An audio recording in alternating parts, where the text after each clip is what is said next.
otandika kulayira nti Kasuku twala ssente ezo waakiri naafa banaazitwala nga tujja tukkuba essasi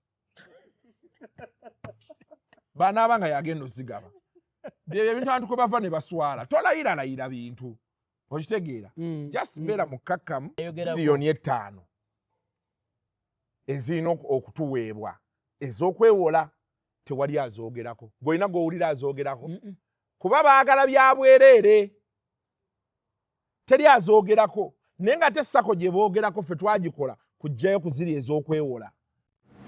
When the night calls for magic, only one name answers: City Groove. Kampala's ultimate live band, bringing the city to life with rhythm, soul, and unstoppable energy. From classy weddings to explosive concerts, vibrant introductions to birthdays and private parties, City Groove delivers the fire, the finesse, and the sound that moves the city. Catch the City Groove experience every week at select hotspots across Kampala, where city lights meet groovy nights. City Groove, your night, your sound, your vibe. For bookings, call the numbers on your screen.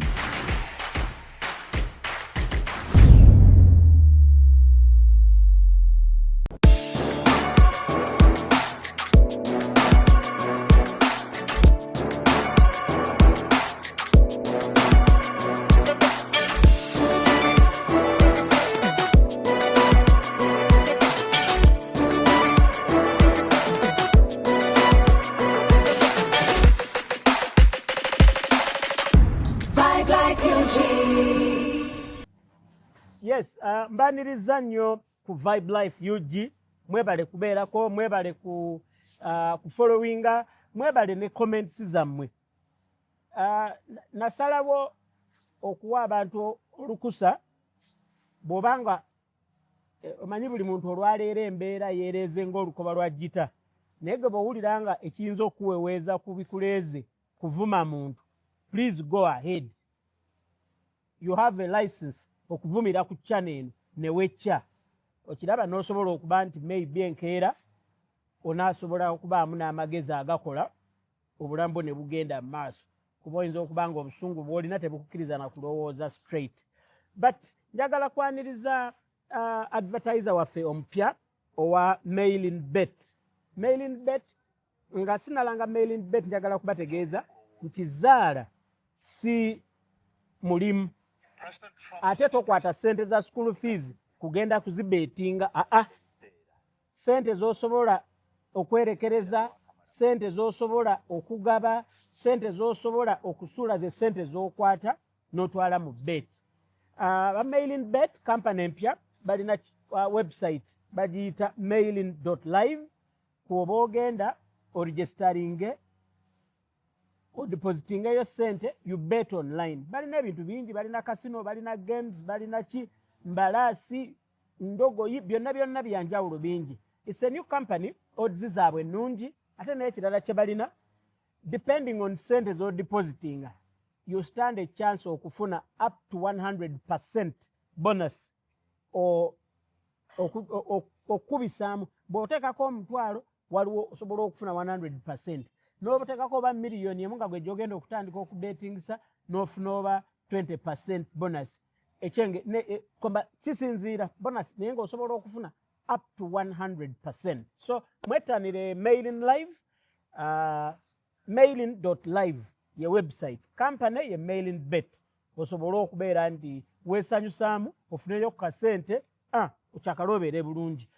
As usual, Vibe Life ekyaza Kasuku kukuwaza banga ne tubaako ensonga ze twogerako eri abalabi n'abawuliriza ba Vibe Life. You are free to call him anything, but embeera eriwo olwaleero he's the $5 billion mbadde ngenda gamba $5 billion. Is the $5 billion rich Kasuku kukuwaza banga. Rich si yenze. 5 billion rich si yenze. Mbadde nsaba nga tetunagenda olumanyi bagambye nti you bend the metal when still hot. Njagala ku namba ya broker w'ekyanja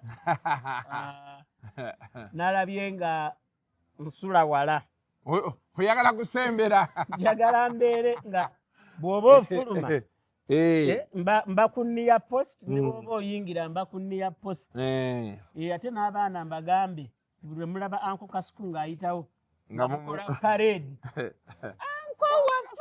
tumwagala nnyo maama naye tumwagala kufa nakuwona emmotoka eyitawo kumakya aba atwala muwana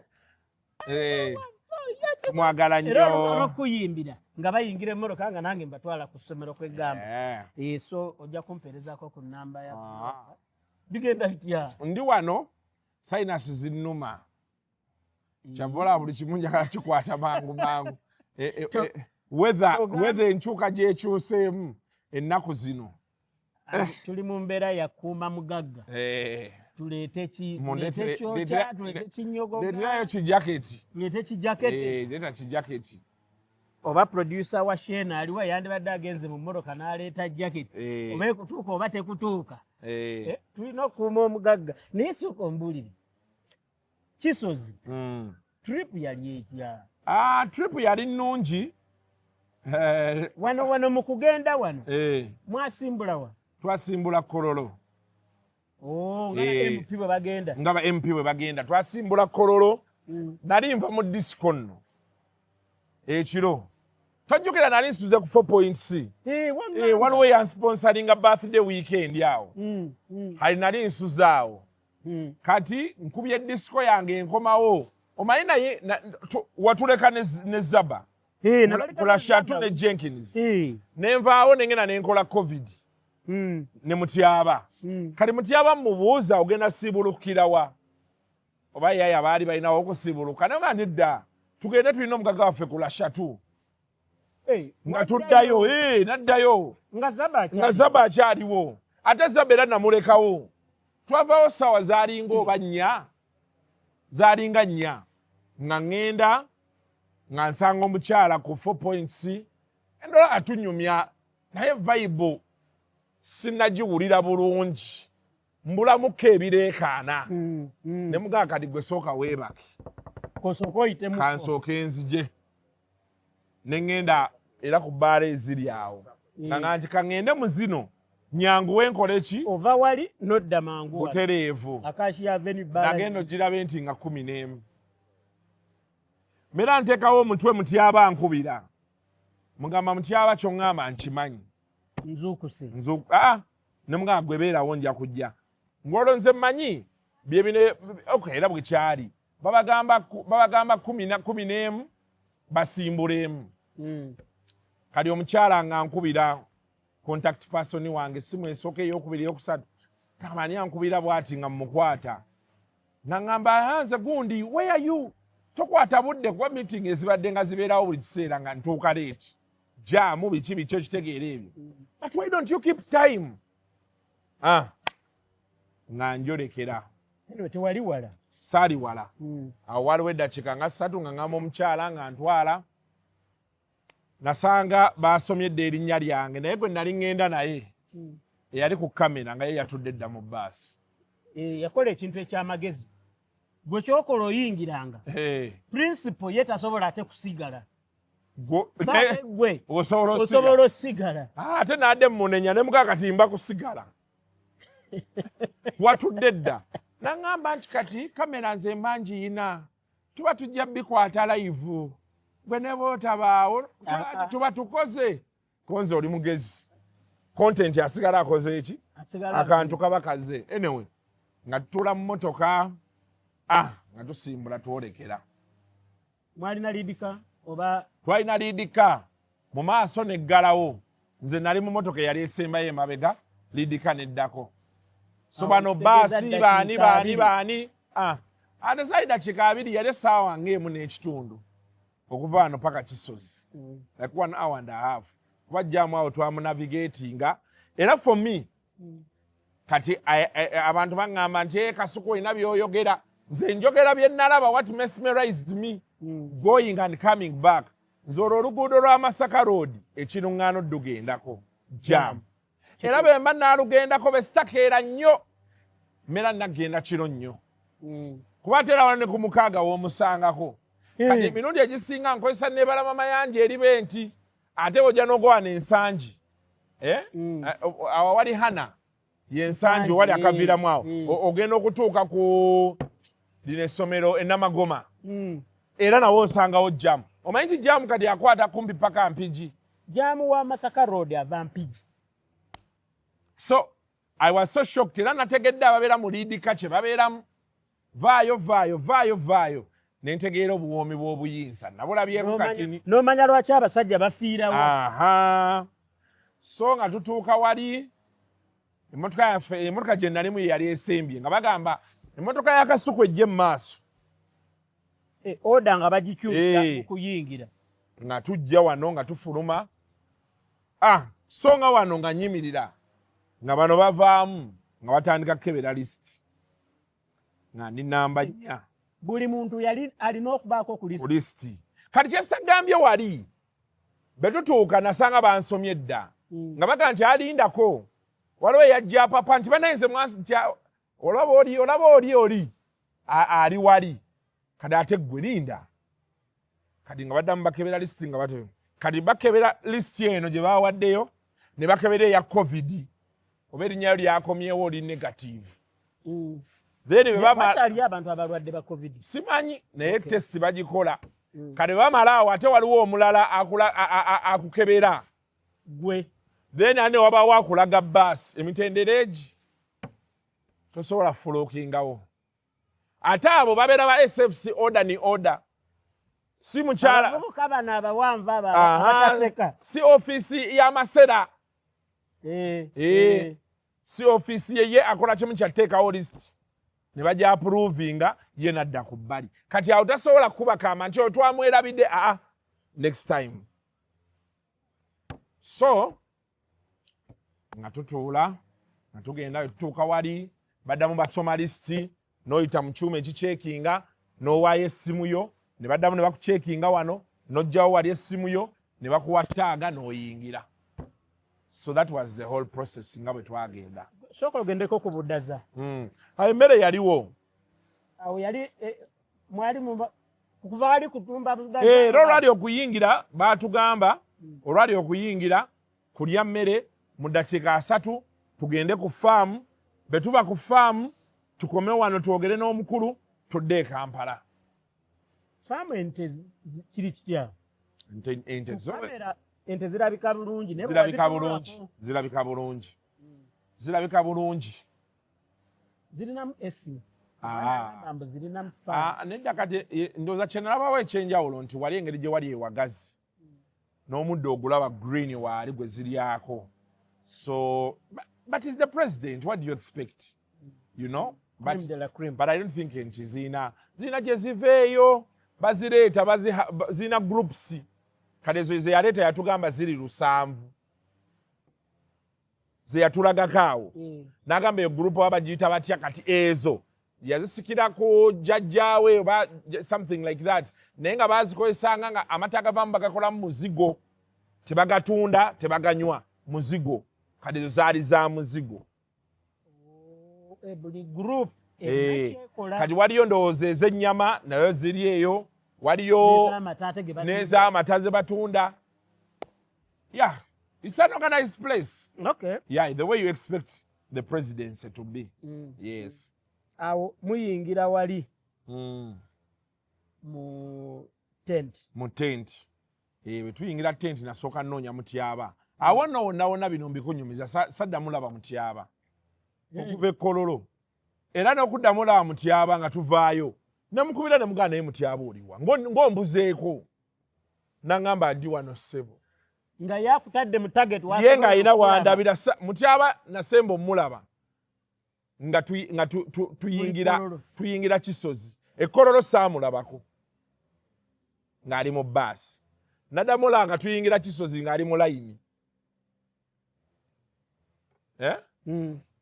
Okuva awo saddamu kulaba ku mutyaba. Kubajjukira yayita siiba. Kati mukubira essimu nga tuvuddeyo nomuga wayi jangu tulye emmere nanzijukiza yasiibye. Mala okulya ndi awo tunyumya okutuusa namuga mutyaba. Problemu eri kingo neewala. Nanga nti nze nina wentudde nkulaba. Bami ndowooza ng'enjala erina weemukwatidde.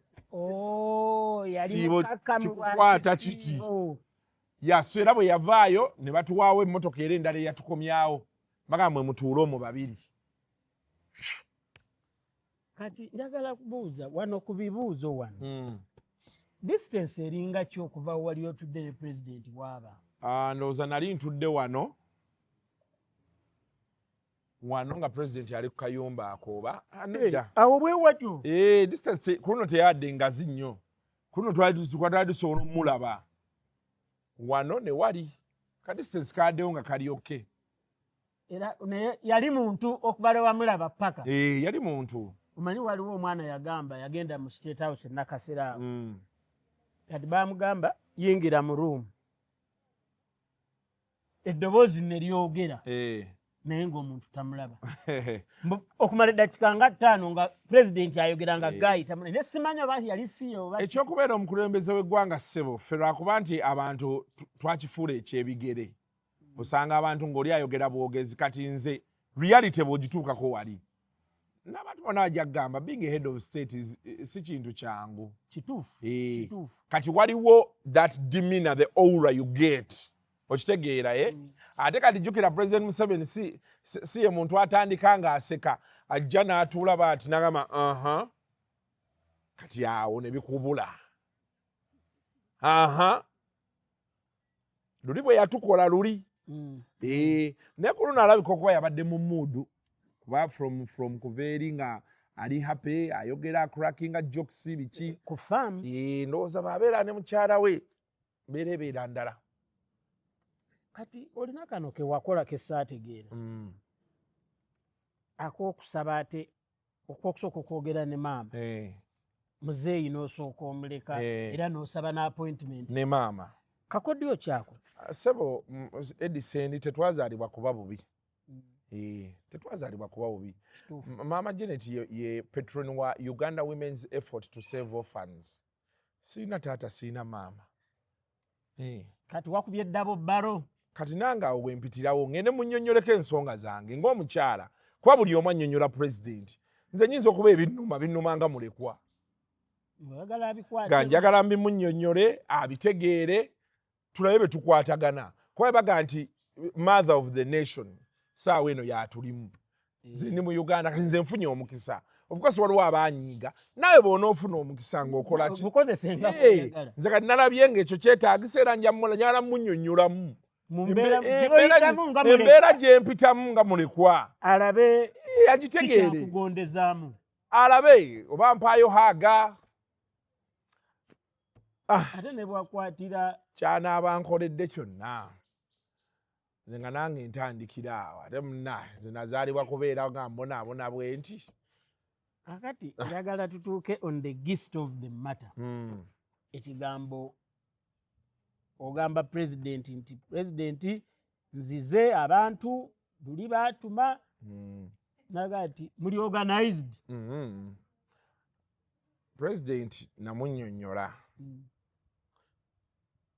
maze omubuuza awo munnyonnyola olwo digital content creation nkivugira mu nteeze kuba when I saw the idea the president has about influencers oba digital content creators abalabanga the last people in the chain abatunda business abalabanga ba promoter you promote webale nnyo kati eyannyonnyola president yatuyambako ekintu kimu ye teyamunnyonnyola mu bino byaffe nti tuteekayo live ne twevuma mbu tuba tuzina yamuguza ekintu nti bano abaana bali ku internet bapromotinga brands okusinziira ye bwe yakitegeera nti which of course is right by influencers business weeri oba otegeerawo so kati ndowooza yawe yakitegeerera kati ne mmanya nti nange ninayita mu kyagenda tutegeera mangu nti prosesi y'okufuna ente okugirunda because he's passionate about agriculture.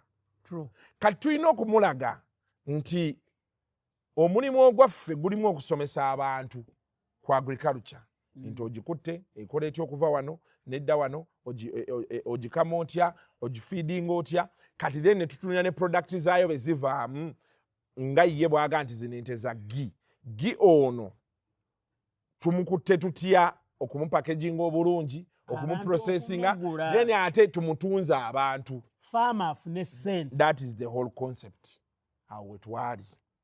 So bakiwulira nga kati ate ye nga bwakirowooza ndowooza the way he thought about it was the way we brought it. You see, when you go back to the first jazz with Jajja, I labored to try and explain to him what digital content creators are. Yenga abayita influencers.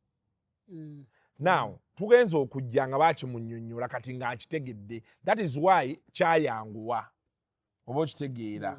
So kwe kugamba nti I've got it. But are you organized? Namugamba yes sir, we are organized. Tulina ne Sacco. Because president kati akkiririza mu Sacco. Nti si associations. Sacco beebaawo buli omu aba agenda kufunamu bw'obeera memba. Naye association zibaddewo okumala ebbanga ng'abafuna be baki kati Sacco bagenda kuteeramu ssente ozeewole ozikomyewo n'omulala akole ki azeewole. That is the whole intention. Did you ask him to say it again to confirm nali siwulira nali mpulira nga $5,000,000 ze nali mpulira B yakyavula nali ngamba ntusoke mulindeko nga njagala wulira mbeere sure. So n'agamba B neŋŋamba thank you very much. Kati kwe kumusaba meeting kuba namanya nti ebiriwo kati leero bigenda bbaawo. Kwe kumusaba meeting egeno tusobozesa okujja one tulina ebintu bingi waliwo ebintu ebirala bye tutaayogerako awo. For example, costs of data tuyinza okuba kale nga tebajja sala cost ya data basobola oteekawo ku bundles. Nga bw'olaba waliwo company ezimu ezirina bundles zaba tiktokers byani there is so much to talk about. Business okuva mu government. Okay, nakyo kiri awo. Nalabye abagamba simaya gundi cost share ne companies wakiteewayogedde ebyo okwetumiikiriza. Tuwulira buli kiseera nga abantu bagamba nti bawandiikidde president ebbaluwa. Ebyo byogamba nti Kasuku tewagenze byogerako wali omuwandiikiddeko ebbaluwa. Kintu ebimu ku bintu challenge gye nnina, I'm fighting so hard to stay humble. Saagala abantu balowooze nti ke twagenze wa president kati nameza amawaggali. But people are not helping matters. They are making oli ajjanaga nti Kasuku nga tewayogedde ku kino. The president mu speech ze alifaalinga nnyo nti waliwo eyampandiikira ebbaluwa tulage eyo ebbaluwa gye wawandiikira president. Okitegedde? Oli ku social media tulage eyo wewawandiika n'omutaaginga nti dear Mr. President nze ndowooza kino. Kuba kiki omukisa gukyaliwo ennaku zo tebikyali byakulwawo. Kwata ebbaluwa gikanyuge mu inbox ye ku social media. Kituufu. Yes, kati nze bwe nagenda abantu balina otegeera bw'ofuna omukisa okuyita ewa president you are briefed the do's the don'ts. Okitegedde? Oli ajjanaga nti nga tewayogedde ku kino waliwo be bamanyi abalina okyogerako era bagendayo. Gwe ekyakuyisizza kyeki kyekino fokasinga ku ekyo. Era kyembadde ngamba abantu abasinga abankubira Kasuku omanyi nina ebbaluwa yange ettaka lyange balibba ne mbaga nti ekyantwala ewa president si ttaka. Nze bw'oba oyagala kyogerako Kasuku live ngenda kikwogererako. Ekyantwala ewa president digital space era gye ndiko. Okitegedde kye ggamba? Kano nkakusomeremu. Nina musajja wange Grace Sekamatte yagambye nti yagenze ku mutimbagano n'ateekayo n'agamba nti selfishness is when you get a chance of meeting the president instead of asking for a pardon to your fellow youth who support your business you ask for your personal gains. Role models do. Mutuufu ye bw'atyo bw'alaba ensonga. Naye nze nkunnyonnyodde nti gwe atannatuuka wali omanyi problemu eriwo eryemu. President yagenda n'asembeza abantu bangi. Abantu omanyi tubadde nga tutuulawo ng'owulira oli anyumya Museveni yaŋŋambye era nze njagamba Museveni. Kati ekifaananyi abantu kye balina ku social media balowooza nti president musajja atudde awo bw'oba oyitawo n'omugambo waayo story ki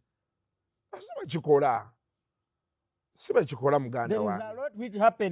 There is a protocol, yes. Cameras. And because nze nkyayina bye nkyayagaza president, tebasobola kuŋŋamba nti president oyagala mubuuza kibuuzo ki. Nze nga nina kye njagala obbuuza ate ne ntuuka mu maaso ga president ne ntandika obbuuza ebirala. Nkugambye nti they tell you the do's and don'ts. You just don't go there. Abantu lwakuba nti president munaye bamulaba. Bo balowooza nti nkugambye bw'olaba kati wali ekkololo wokka layers ze twayitamu okutuula mu mmotoka. Zina kye zikulaga. Okuva okutuuka. Yes. Paka okuga nti mu mmotoka ituula awo. Weebale nnyo. Checks nnyo. Weebale. Ate omuntu buli lw'otegera state engeri gy'ekolamu kati era ye president osobola omubuuza ekibuuzo n'akiddamu kuba ye akisobola. Naye bano abamwetoolodde bajja okugamba nga bino biwedde nti waki ekyo ekibuuzo kyayiseewo ate nga nabo tebalina control over it. Kati amaanyi bagazza kwani nga mumukubye enduulu bannaye Kasuku yabuuzizza ekibuuzo omusajja yamwokyezza. Kati nze sikyazinira ku ngundi ku nduulu. Nina ekintu kye nayiga over the years because Eddy, you've seen me through the years. Wandabako nga nina amawaggali nga saagala kumanya na Kasuku gw'otudde naye kati nze oli bw'aŋŋamba nkubuulira kino Sendi. Nze nina kati nina omulimu gwe ndi mu kukola. Omuntu yajja n'aŋŋamba Kasuku omulimu guno nze abasajja nsobola obagamba miliyoni 10. Ne mugamba n'ambuuza naye ggwe mu kusooka yambuuza osobola kukolera ssente mmeka. Ne mugamba omulimu ogwo ojja kukolera miliyoni 6. N'aŋŋamba benzijjayo 10 ennyanzirya konze zirye. Tuli mu mwezi gwoku buli ssente lwe zijja ennyaze n'enkola ki? Nozimuwa. Kati emyaka gyange sikyatambulira ku nduulu z'abantu. Be baŋŋamba nti kolabe nti be mba ŋŋenda kikola. Nsobola okusigala ng'enkyaba enzuukuka obwongo bwange sikyasobola kwegoba n'abantu. Naddala abali mu state ntandika okwegoba nabo.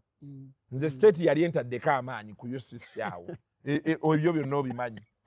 Olwa SC. Okitegedde. Sajja kuteeka mu room erimu SC okumalira dakika 45. Bwe navaayo ne ntegeera.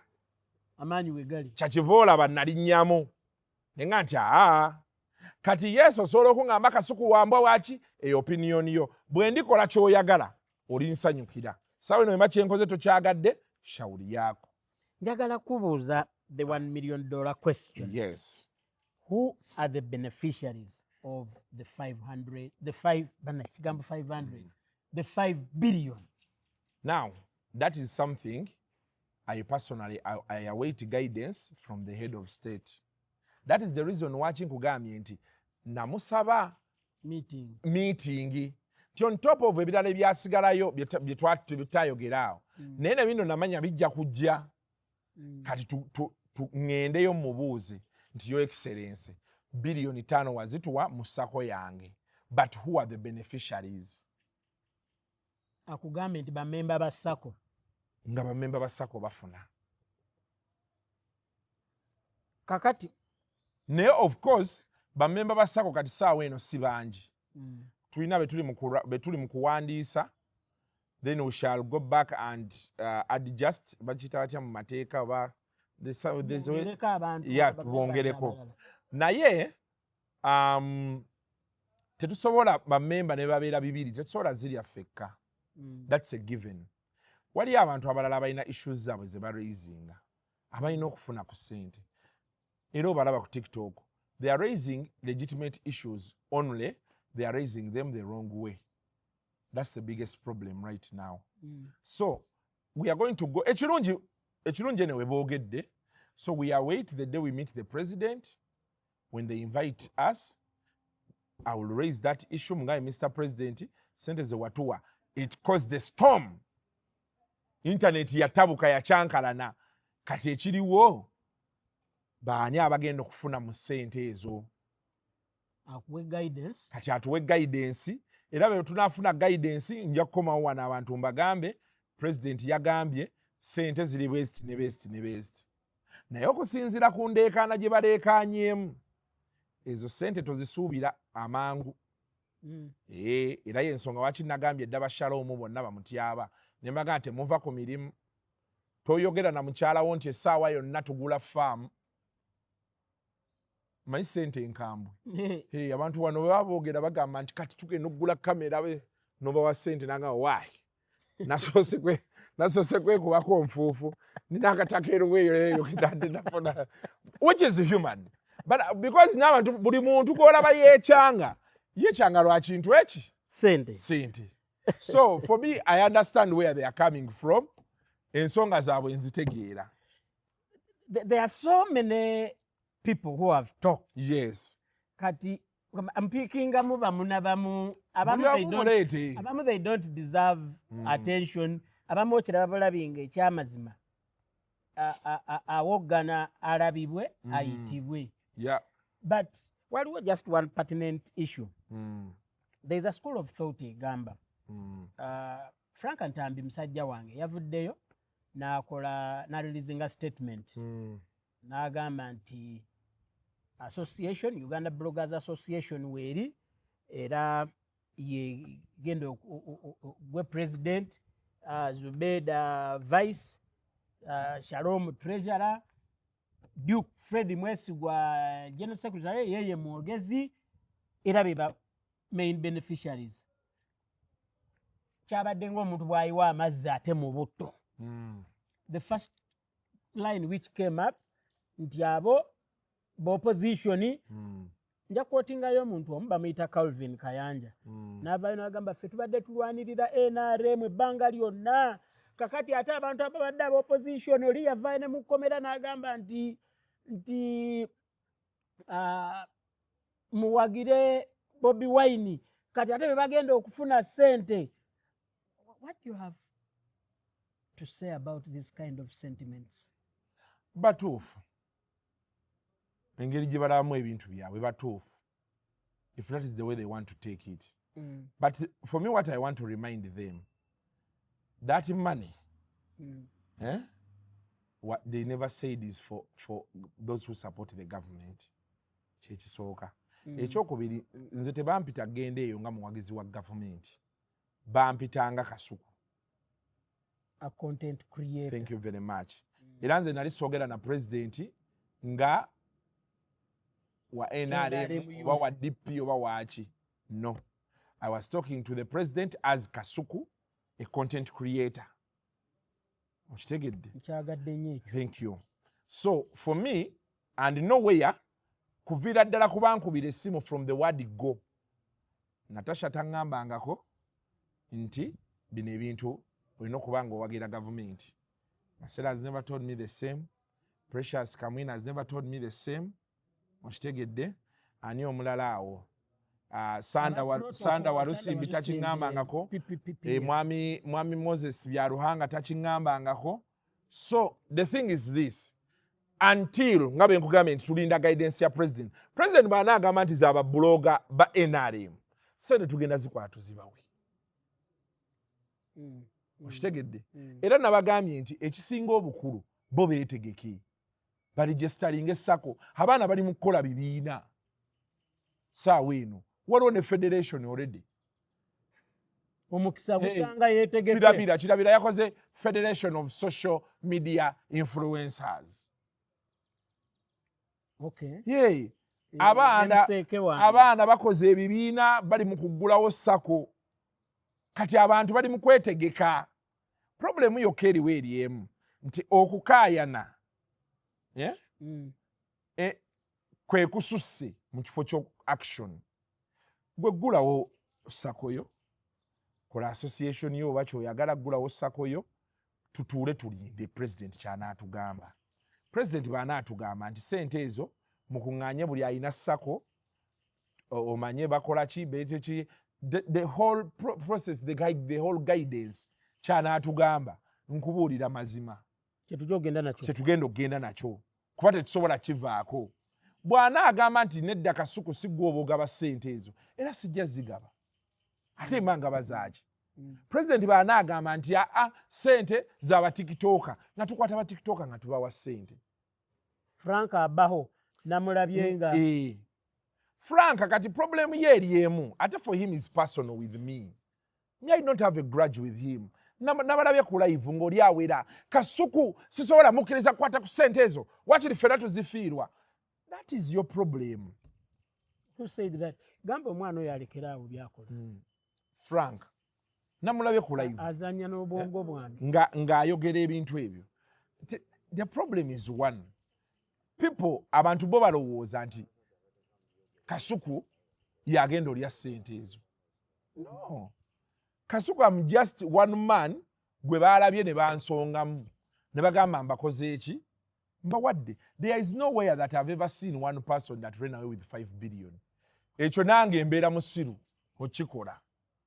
Yes, but people have got personal with me. Batansozanya kadi ya NRM.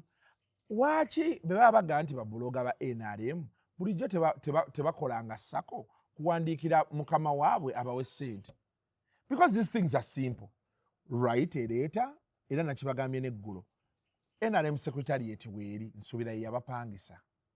Bawandiike ebbaluwa ng'amaze okufuna Sacco yaabwe na buli kimu bagikwase Mwami Dombo si wa communication n'ebisigadde. Mwami Dombo abawandiikire recommendation bagiweereze wa party chairman through the office of the ate kirungi kye bayina nze mbalanga baleekaana ate kirungi kye bayina buli kye baagala okukola kibali kumpi nti abo abasinga aboogera Hajjati Namyalo yali abatutteko mu State House ne bafuna omukisa ogwogera bye bayogerayo sibimanyi kati ate omukisa omulala gwe bayina nti bamala ofuna recommendation ya banga batambudde ku line ya NRM. Omukisa gwe bayina they can write a recommendation bwe bagifuna ayina gikwata mukwano gwabwe Hajjati Namyalo office of the national chairman. Hajjati Namyalo buli week ku Monday alaba President Museveni era ebbaluwa yaabwe agenda gisitula amugambe President Museveni wagaba biliyoni 5 naye tulina ne bana abaana bakola bwe bati ne bati babadde basaba kwezi 5 nabo babaweeko. Simple things ebintu ebyangu abantu bakoze live. Nze nalabye omuntu ng'agamba nti Kasuku mubbi nnyo n'ebiseera bwe twali ewa Brian White yagamba nti no Kasuku tebamuwa ssente. Omuntu ng'atunudde mu kamera bw'ati ng'atunudde omuntu nga tatidde Eddy Sendi. Nze natidde abantu agomanyi ga ssente natidde amaanyi ga ssente nalabye omuntu nga ali mu kamera baati abantu bonna aboogedde they have my number. None of those people has called me. None of them has called me okuŋŋamba nti Kasuku kino tekuli tukoze tutya. Yes. Tutemye tutya ate nga tebamanyi nti nze Kasuku era nsobola ovaawo era wajja kujjawo omuntu omulala kati gwe okyalimu ebyo ebintu. Natasha anaga nti yennyini yakyekwatiddemu bagenda mu blackmailing search be banaabaweereza ku GCIC nga teriyo gw'omanyi otuukewo ng'omuntu mupya tomumanyi naye akulage nti takumanyi. Ne basooka bakugamba nti twagala kusooka ku streamlininga bizinensi eno bw'ojja sooka otuwe epapula ebyokusoma tuwe layisinsi y'ekufuula content creator tuwe kino kiri abantu balyoke batunuulire biliyoni 5 nga zibayitamu tukakkane Eddy. Nze sinnaba wadde okukwata ku 10 ne meeting ya president sinnagifuna. That's how far things are. I've not yet even gotten the meeting. I don't know when I'll meet the head of state okumulungula ensonga ezo. It is not yet even 4 days natuvuddeyo. Oba waliwo omuntu alowooza nti nina ekisawo wano simanyi nakumanya. So for me nalabye abantu nga boogera nentegeera nti I was not shocked because I've been seeing these things around. Yeah. Naye nategedde nti okay. Kati ekyannyambye kiri kimu abalaba ebintu ebyo mulimu abanyiivu nga bw'olabye mukwano gwo abagaa kati Kasuku wagenda eyo ndabye ne Maseeka ng'ateesa kati wa Maseeka ateeseza ki nga sikitegeera abantu baagala okutunda the theory nti bannange ezo ssente ba MP bazze balya ssente ezo ab'opposition bazze balya ku ssente ezo amu nga tetumanyi nakumanya bo nga tebabatiisatiisanga nga nakufa tebabatiisatiisanga na ogenda kugwa ebeera nsaalwa abeera fitina byebyo byensiba njogerako bulijjo nti kwata ku mutima gwo ogambe nti ayi mukama nga bw'okoledde Kasuku nange kola ki kinkolere omuntu n'ateekayo live ku bintu bye tulina okwogerako byonna kale senga ssente zibadde zizze ndabye omusajja ng'ayogera Kasuku njagala okukulabula abantu bonna abakutte ssente ne bagwa kale lwakuba nti nze kati sikyali mu bizinesi ya blackmail why should I lose sleep over someone's opinion era kati ntunula nensirika neŋŋamba owaayi kaŋŋenda omusajja omulala yataddeyo kamera nagamba Kasuku akolagana ne bannatasha batta abantu misana yataddeyo live nagamba Kasuku yeyatta Tambala emirundi yeyatta Ichuli yeyatta Katolo Bwama emisana ng'atunudde baati naye byonna kati kyenjagala mbabuuza biliyoni ez'ettaano be sitazifuna ne sitaddayo ku meeting president banaabijjawo will they break away those words tebajja ekirungi internet teyeerabira bulijjo bagamba Kasuku wa opposition kati kulu nga bano teboogera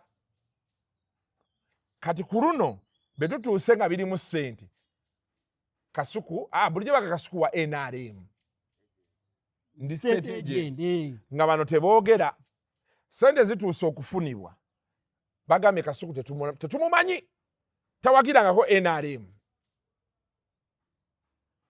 ne naaba mu ngalo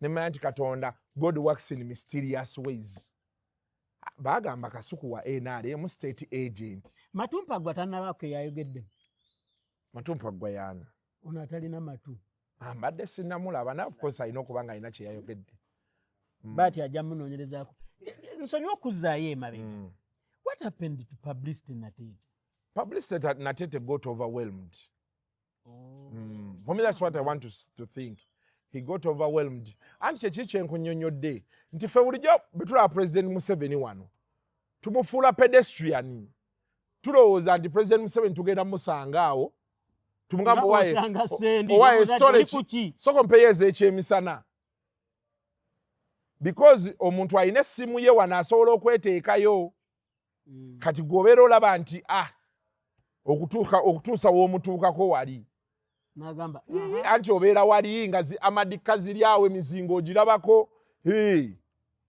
process y'okumuyitako mutuukako gwe genda wano Nakasero zihama ziri awo zihamuvi abasajja bwe bali beebisse bee bati tolina ky'omulabako ebyuma biri awo bakuggyako essimu bagiyise mu kyuma okakasa ogenda otuuka wali noga nti wenjogerera ekyekisiru benfuluma ttenti eno nkakasa nti wali bano be nasooseeko mbayitako ate bali okitegeera n'olujjukira abaana ebintu si bya ssaaga kati ffe olaba ogenda omusajja ne yeefuula atakulabangako be mumala okwogera ne pulezidenti babasiibudde najja Kasuku ebintu byombiraba naye nga wano yabadde takulabangako nga munyiivu alumye n'emba wano ziraba wano zikoze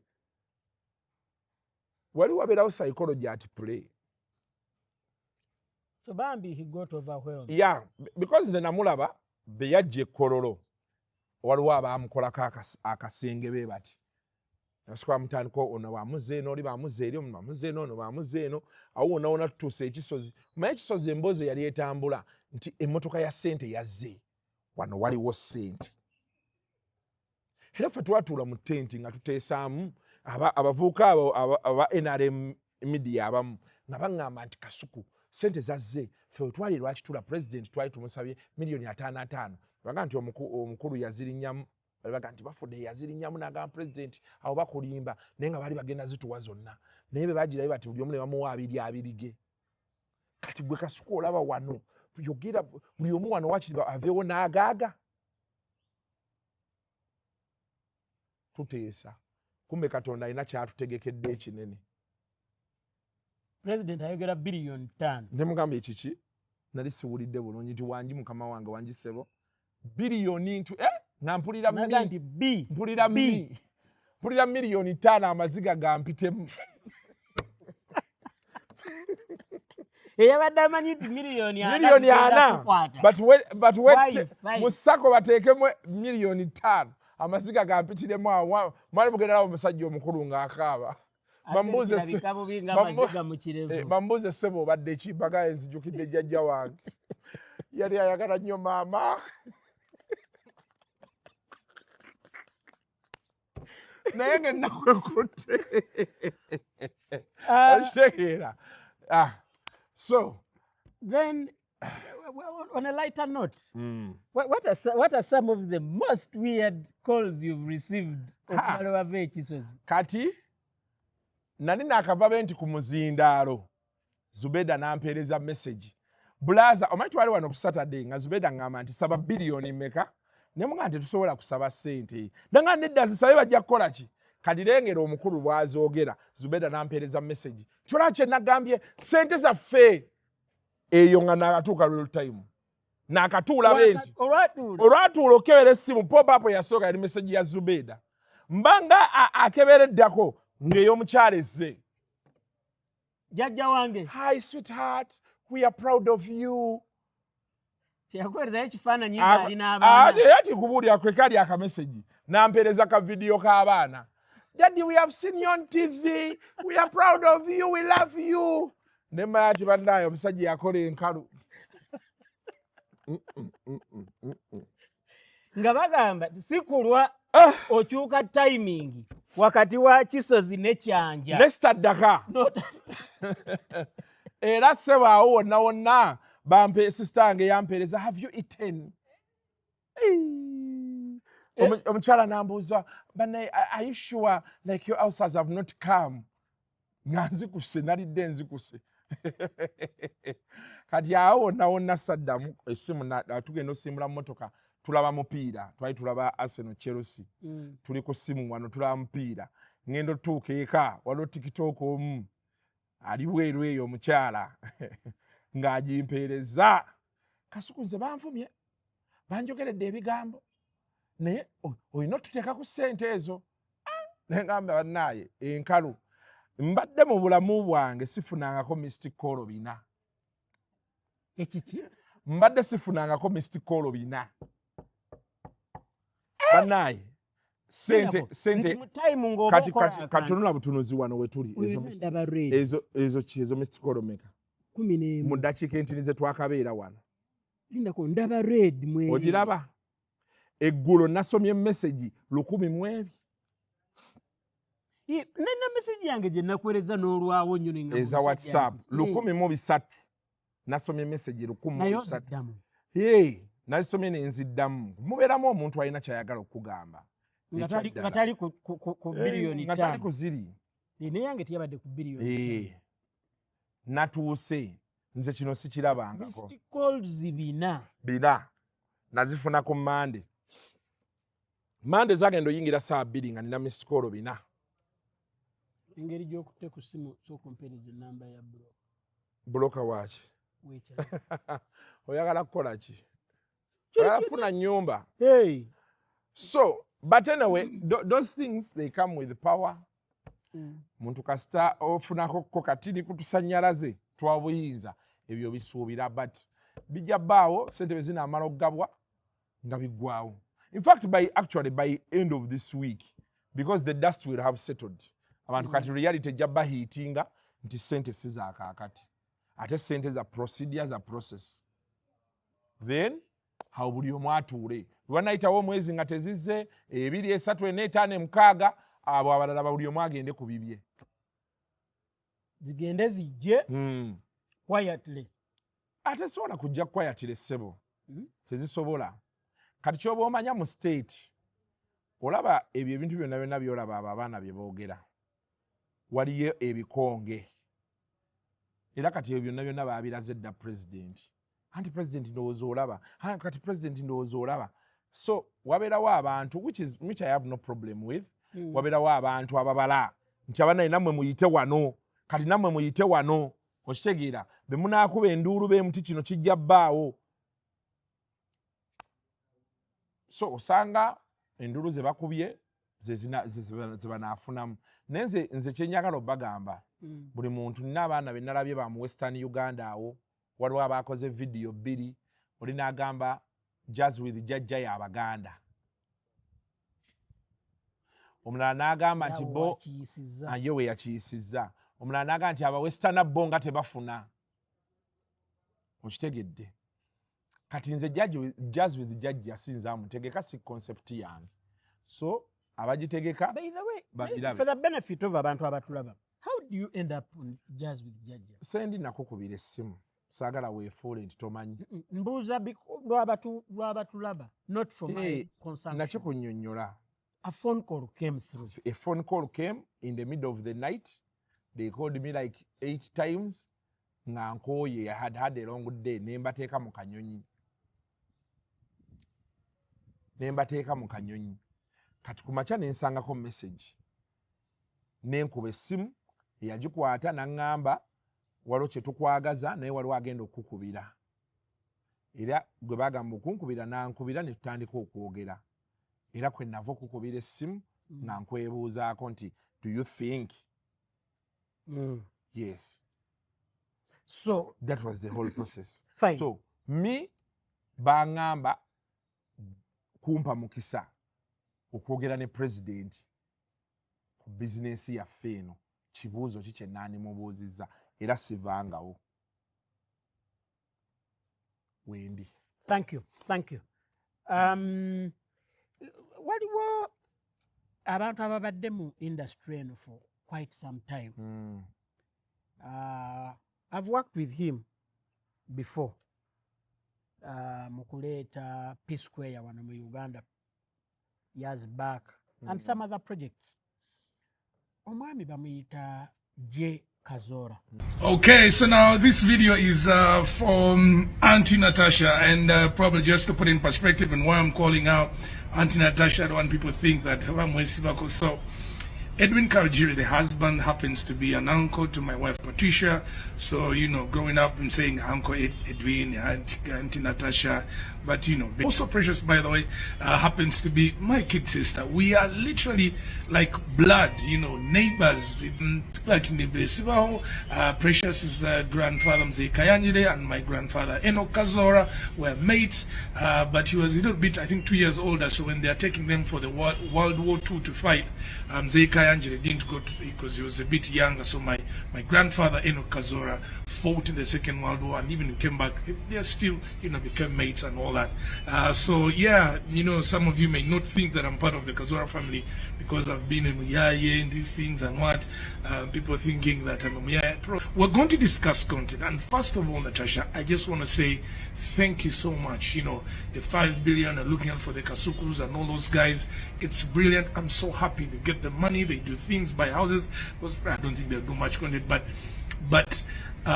you know, I'm happy. And this small kindness that you've done, it could turn out to be your legacy. It could turn out to be something so great that now us who do real content that have been in the game are saying, okay, I think it's time for us also to make some noise. Because what the Kasukus do, Peng, Tamale Junior, I don't know, those guys, it's tabloid, it's gossip, it's I call them clickbait content.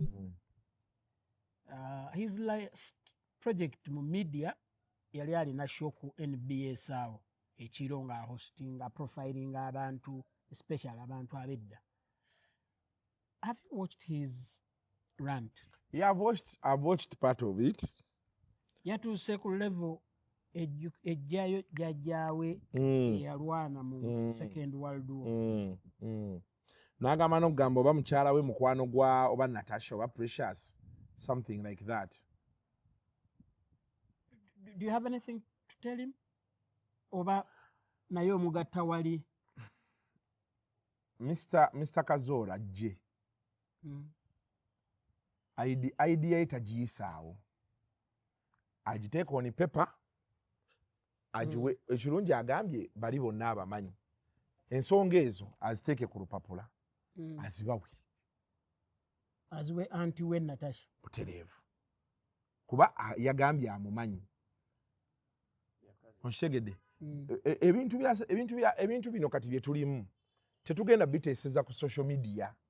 Ebyabayimbi twabiteesezaako. Era ebyavaayo wabiraba. President yamaliriza asibyero n'agamba kati ngenda kukola ne Kenzo. Full stop. Yenna atayite mu Kenzo shauri yako. End of story. Ba promoter n'agamba ngenda kukola na Abitex. Atasobole shauri yako. Kati okwewala ebintu ebyo. Kuba kati nze obuzibu bwe nalabo bonna buli bumu. Kasuku gw'olumba nze saasabye president bilioni 5. The president gave you the money at his own Go back and watch that video. I did not. I don't know why people misget me. I did not. That's when I want to correct people. Now, yenna ina amagezi engeri ebintu ebyo gye bisobola okukolamu, gye bisobola okubeera ki, wandiikira president. If you have connections there, bimuwe. So that when the meeting comes, either you are part of it or he's aware. Nze sina idea ya muntu gye ngenda kugoba. Nze by the way kubuulira, nze emboozi yange ne president tekyalina ku billion ezo 5. Nze kati eri ku industry eno. Ffe tufunamu tutya, tweyongera tutya mu maaso. For me, that's where my conversation with him is. It's not the 5 billion. Because Eddy Sendi, we have a studio inside there. Did it come from the president? No. It didn't. There's a studio inside there. Jetukoleramu talk and talk show. Jetukoleramu big size show. Yes. There is a studio there with offices that we have been funding ourselves. But for us, how do we make ground for abali nkokati n'abalala abaagala okujja? Otegedde. Kati bano bomulanga gwabwe guli ku billion 5. And that's the problem. Kati omuntu bombuza nti billion 5 ogenda zikozesa ki? Kale bebana amalo zikwata ne bakola follow up. Balaba bakoze kye bakoze. Kati obudde gwe tobumalanga olwanisa the person of Kasuku. Kuba we have seen so many times president ng'agamba oyo akole baati ye mwennyini n'akyusa decision ye nga maybe bamunnyonnyodde bakoze batya. Nze mnyamfula way of all of those things. Kyakivola banze mbalaba n'enseka. Era nagambye abaana ne mbagamba mudde ku mirimu. Temuva ku mirimu bannange, temuva ku kantu. Mubeere ku mirimu gyammwe. Era nawe n'osigala nga okanoonya. Ojja kuba okyali kulwanisa Kasuku. Baleete omuntu nga tomumanyi. President alina ekintu kye yayogerako oba wakiwulira bulungi. Nga liri paza amaze okwogera ebyo ebya Sente biki bakulimba. Naga nti lwaki mukaayana oba nfune nze abakozi abange. Weebale. Mbateekewo. Nga okuwa omuntu Sente. Twegenda nti Sente sizibawa nti mmwe mwekolemu omulimu. Ojja wano. Butereevu. Awo nze we nagambidde nti namusajja kuba etuuse ku nnyo. Anti kyekyo. Ng'omuntu atuukawo bateekewo ebisaanizo. Anti kyenkubuulira kuba kati zino president yadde azituwadde buwi. Ye nga ye ng'azituwadde. Naye bwe yayogedde ku eyo office yagambye nti tuziteekewo ng'abantu bazeewola. Gwe weebuuze lwaki teri aleekaana nti waliwo ssente za Ministry of Gender.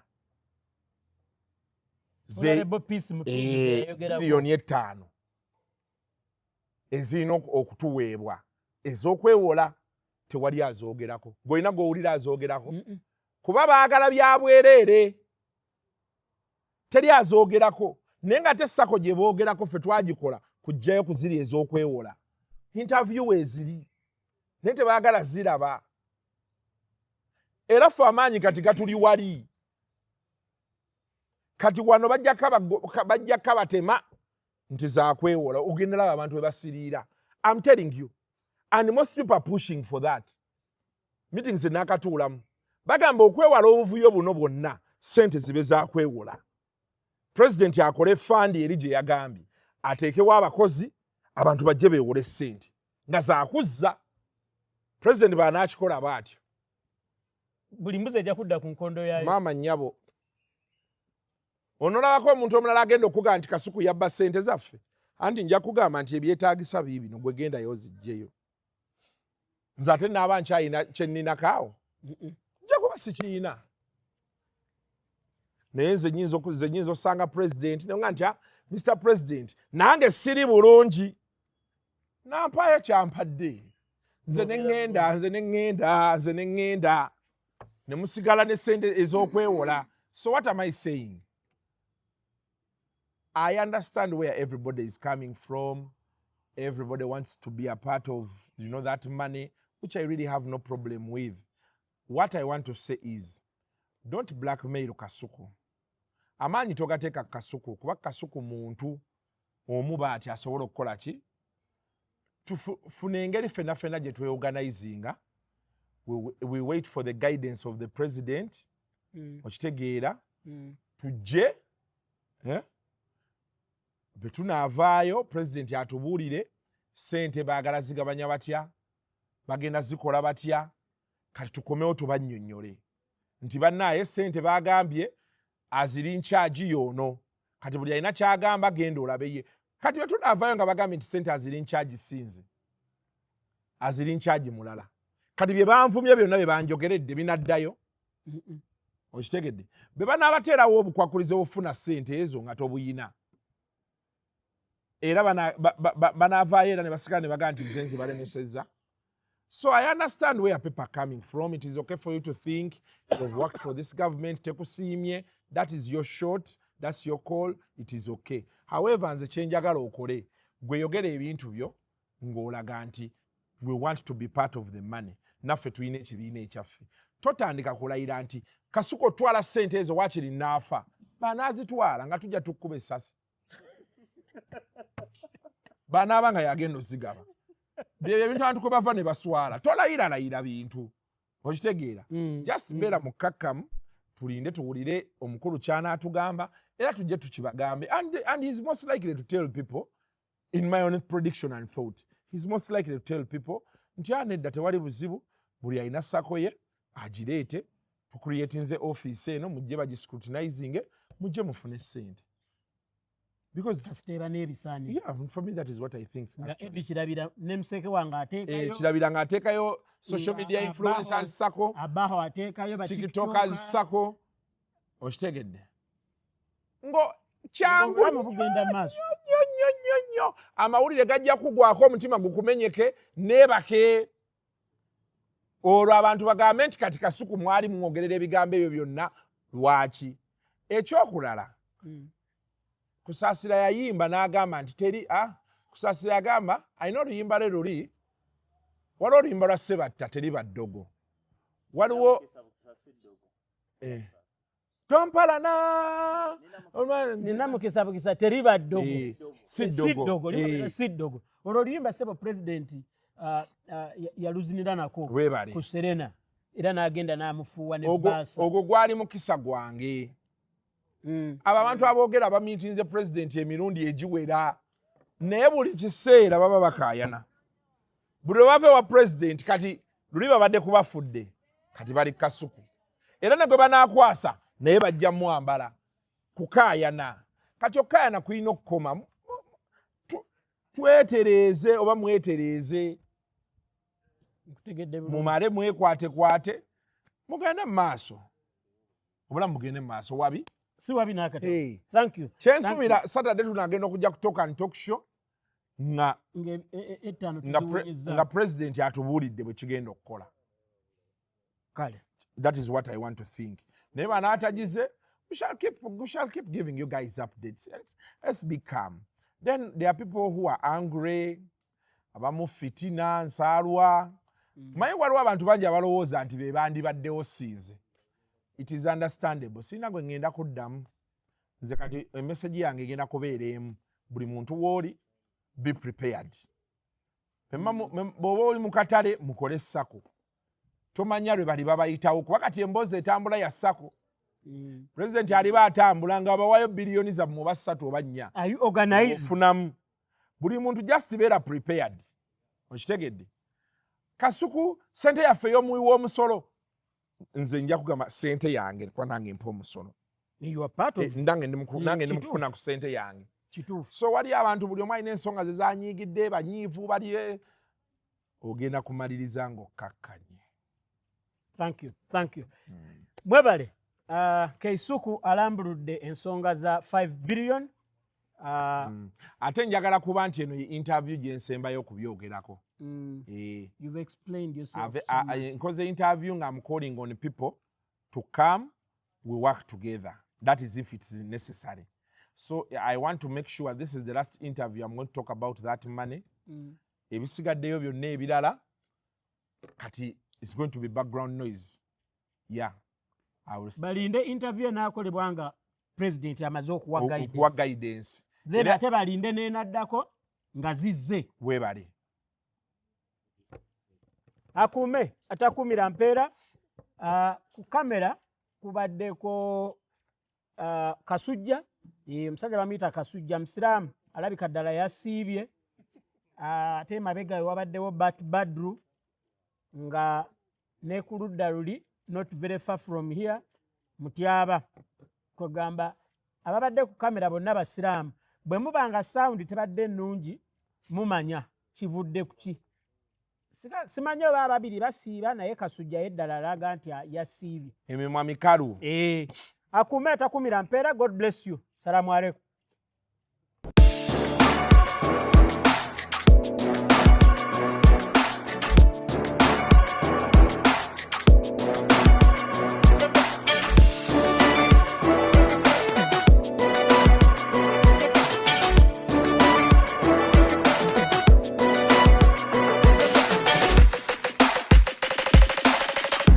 Vibe like UG.